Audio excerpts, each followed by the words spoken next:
When a millionaire found his maid eating alone in the rain, he thought it was just cruelty. But what he discovered was guilt, his own. She wasn't a stranger. She was the widow of the man his company left to die. What began as pity turned into confession, redemption, and a storm that changed them both forever. Before we dive in, let us know in the comments what time is it and where are you watching from. Let's start. It had been raining since dawn, the kind of rain that made the world look crueler than usual. Inside the Ward estate, chandeliers glowed warm and gold, but outside, near the back garden, mud pooled beneath a massive oak tree, the same place where Elena Morales would end up kneeling by noon, her lunch trembling in her hands. But her story didn't start there. It started long before the rain, before the mansion, before she ever put on that blue uniform. 2 years ago, Elena had been married to a man named Luis Morales, a truck driver for Ward Logistics, one of the many companies under Millionaire Alexander Ward's empire. They didn't have much, but they had each other and a rented room near the docks. Every morning, Elena would pack his lunch and say, "Drive safe. Don't push when you're tired," and he'd kiss her forehead and reply, "One more trip, then I'll rest."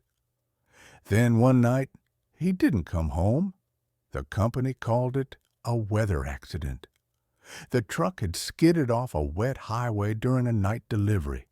Luis was pronounced dead at the scene. There was no insurance payout, no compensation, just a single letter from Ward's legal office saying, "Liability not proven." Elena begged. She wrote letter after letter to the corporate office. "Please," she wrote, "my husband was tired, but your manager forced him to drive overtime." She never got an answer. She used the last of their savings to bury him. When her landlord demanded rent, she sold her wedding ring.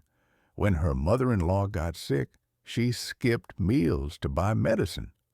By the end of that year, she was starving and alone, except for one thought that wouldn't leave her. If the rich could destroy your life with a pen, maybe you could survive by picking up their trash. So she applied for work as a maid at the Ward estate. When she arrived, she lied on the application, said her husband was away. She couldn't risk them recognizing the name Morales. She needed the job, not revenge. The head housekeeper, Mrs. Brooks, interviewed her in the marble kitchen. "You'll clean, cook when asked, and speak only when spoken to. You'll stay in the attic. No personal calls, no visitors. Understood?" "Yes, ma'am." "Good. And don't try to impress Mr. Ward. He doesn't even notice staff like you." It was true. Alexander Ward didn't notice her. For 6 months, Elena became invisible. She scrubbed floors until her knees bled, polished silver until her reflection looked like a ghost. The other maids mocked her for working too hard. "Why so quiet, Maria?" one sneered. "Trying to get promoted?" Another laughed. "She looks like she's cleaning her own grave." Elena never replied. She just worked. When her first paycheck came, it was short. "Uniform deductions," they said. When she protested, Mrs. Brooks snapped, "You want a job or a complaint form?" Elena signed the paper in silence. The next week, she overheard 2 butlers joking about the boss's newest toy, a young maid who still believes in rules. She turned away, pretending not to hear. That's how she survived, by pretending not to hear. One night, alone in the laundry room, she took out the one photo she still had of Luis. It was bent and faded, his smile blurred from her tears. "You said you'd rest," she whispered. "You didn't say you'd never wake up." She pressed the photo to her chest and cried quietly. afraid even her sobs might be overheard and reported. Months passed. Her life became mechanical. Clean, serve, disappear. But the truth has a way of resurfacing even in silence. One rainy afternoon, Alexander came home early. He was on a call, walking through the hallway, when he saw Elena scrubbing the floor. She didn't see him. She was on her knees, soaked in sweat, whispering to herself in Spanish, "Just finish. Don't stop now." For a brief moment, something in her tone, that exhaustion, that quiet pain, made him pause. "Who's that?" he asked Mrs. Brooks later. "The new girl," she said. "Elena. Works hard, never complains. Where's she from?" "Some poor town down south." "Why?" He shrugged. She just looked familiar. He didn't realize then that her husband's name, Morales, was in a file he once signed off without reading, the file that denied compensation. The next few days, Elena avoided eye contact whenever he passed by. He didn't speak, but something in his stare made her nervous. Maybe he sensed guilt. Maybe he was just curious. She didn't care. Then came the storm. That morning, Alexander hosted a charity brunch, a show for investors. Elena and the other maids worked through the rain, serving coffee and pastries to people who bragged about donations while refusing to tip. One guest spilled wine on Elena and laughed. "Oops! Guess I made you part of the decor." The others chuckled. Elena stayed silent, cleaning the floor as the guest dropped $100 bill beside her. "Here," he said mockingly, "for your next meal." She left it there, but Mrs. Brooks saw. "You think you can take tips behind my back?" "I didn't. Don't lie to me." The slap came hard and fast. "You like eating so much? Fine. You can eat outside, like the animals you came from." She threw Elena's lunchbox, a cheap white container with leftover beans, into her hands. "Now get out." Elena didn't argue. She walked through the back door into the storm, shaking, numb. She found the oak tree behind the mansion and sat in the mud, spoon trembling in her hand. The beans were cold. Her stomach turned with every bite, but she forced herself to chew. She had to. If she stopped eating, she'd faint. And if she fainted, Mrs. Brooks would just laugh. Each drop of rain hit her skin like a reminder, you're still here, still beneath them, still no one. She didn't see the figure standing behind her, a tall man in a black suit, rain soaking through his hair, his expression unreadable. Alexander Ward had come outside to make a phone call and instead found the maid he'd ignored for months, kneeling in the mud, eating under a tree. At first, he thought she was stealing food. Then he saw her face, pale, wet, eyes swollen from tears, and the photo tucked into her apron pocket. He stepped closer, frowning, recognizing the face in the photo before he recognized the woman before him. Luis Morales, the driver who died on his route, the man whose widow had written those unanswered letters. And now she was here, his maid, his ghost, his guilt made flesh, eating beans in the rain like the world had forgotten she was human. His hand trembled as he whispered, "Elena?" She looked up, eyes wide, the spoon falling from her fingers. For a long moment, neither of them moved. The rain fell harder, dripping from her chin, streaking down his expensive suit. Elena blinked up at him, dazed, her lips trembling. "Mr. Ward," she whispered, her voice barely audible. I'm sorry, sir." "I shouldn't be here. I'll clean it up." Alexander stepped forward. "Stop." The word came out sharper than he intended. She froze, Her hand still held the half-empty container of beans, her knuckles white around the plastic. "Put that down," he said softly, but she flinched like he'd struck her. "Please," he added, lowering his tone, "you're shivering." She shook her head. "I'll be fine, sir. Mrs. Brooks told me to eat outside. I shouldn't complain." Her voice cracked on the last word, and something inside Alexander broke with it. He knelt down. Yes, the millionaire kneeling in the mud, ignoring the shocked gasps of the other staff who had gathered by the back door to watch. "You're soaked," he murmured. "Come inside." Elena recoiled, confusion flickering through her eyes. "Sir, I can't." "I'll get fired." He looked at her, disbelief and anger tightening his jaw.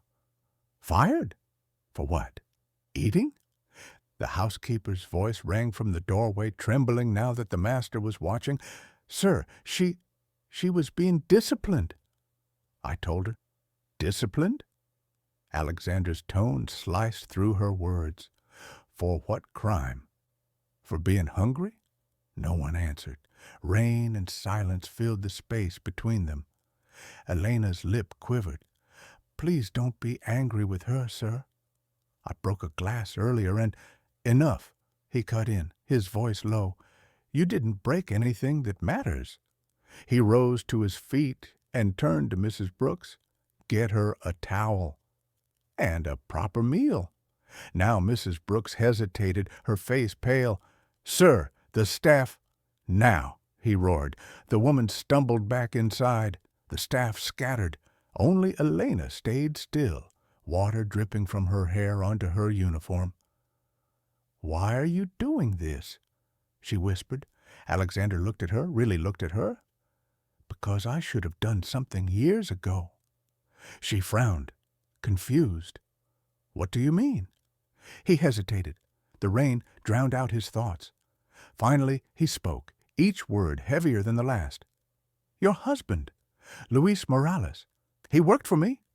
Elena's eyes widened, her lips parting in shock. "How do you—" "I saw the photo," he said quietly, "in your pocket." She pressed a hand to her chest, where the photograph was tucked beneath her apron. Her breathing quickened.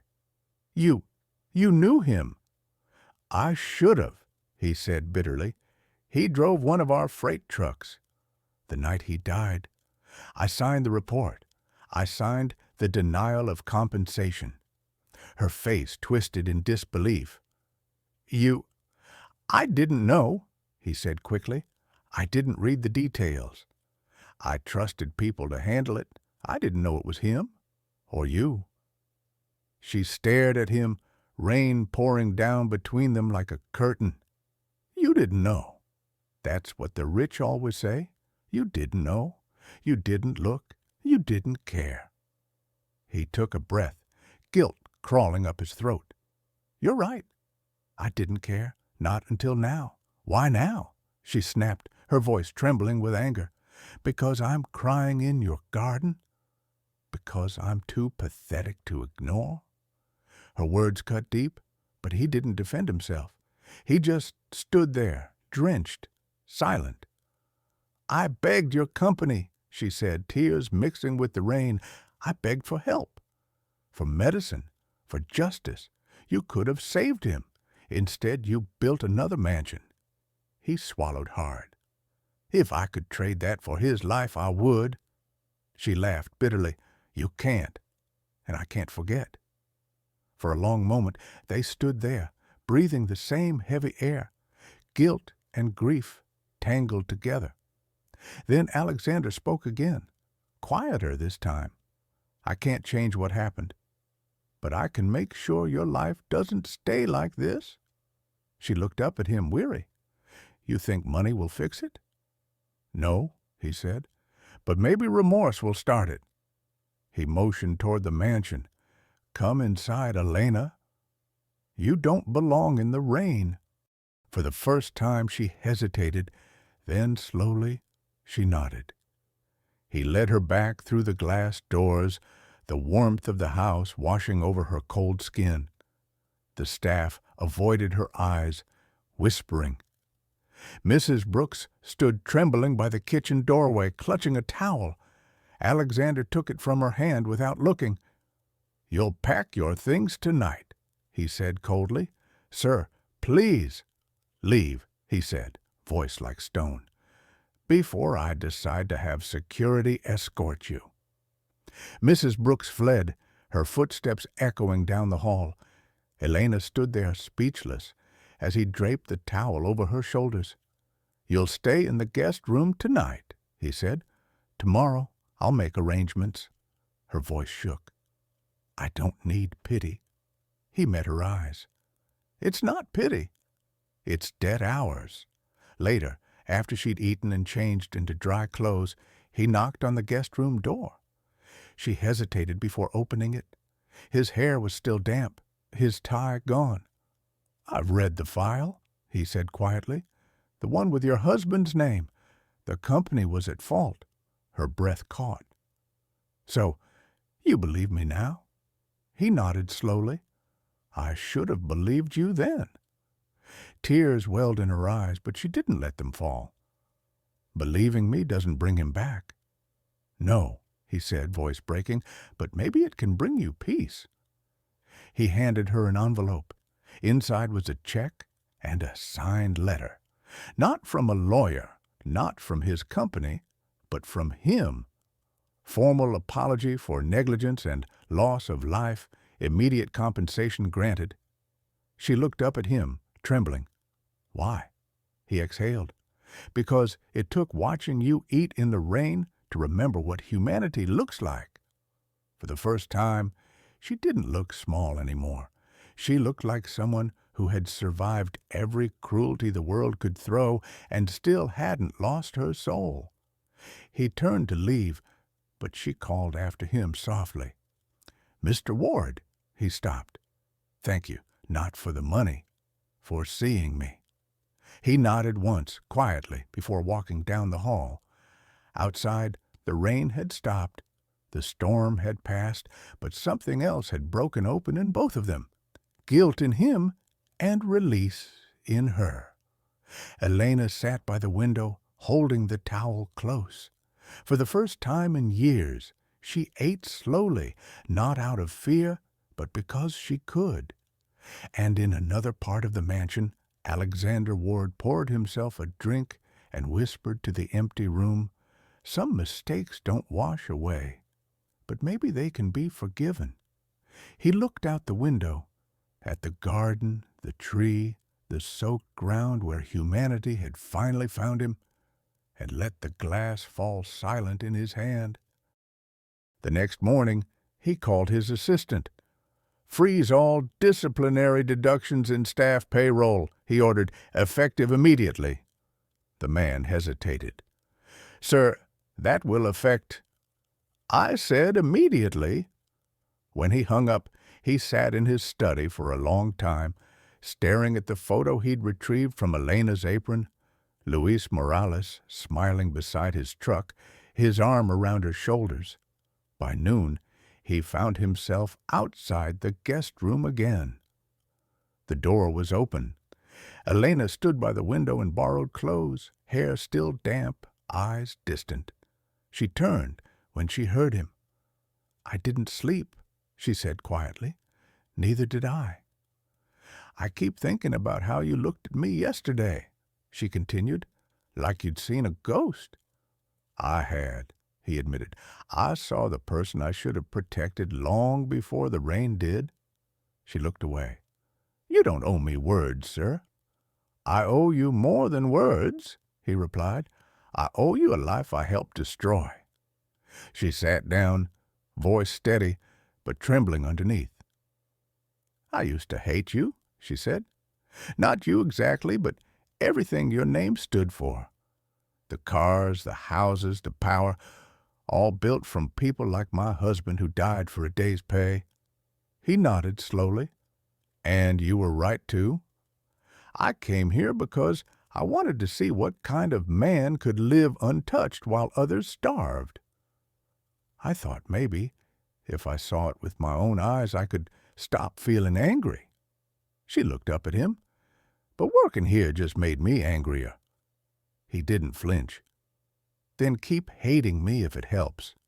She shook her head.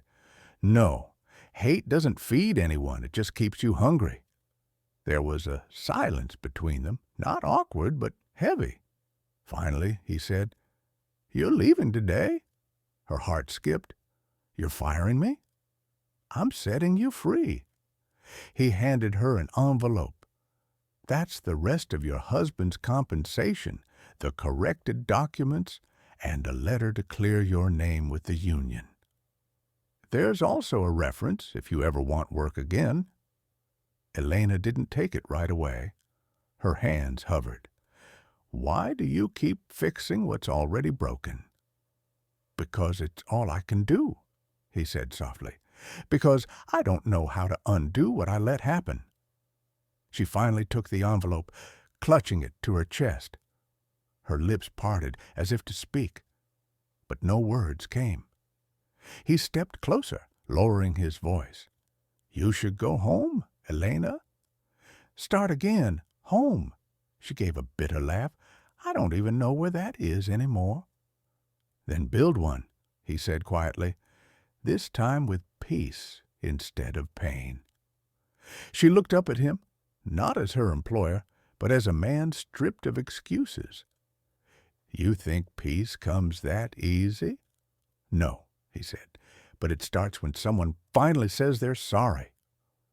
For a moment, the two just stood there, two broken lives facing the wreckage between them.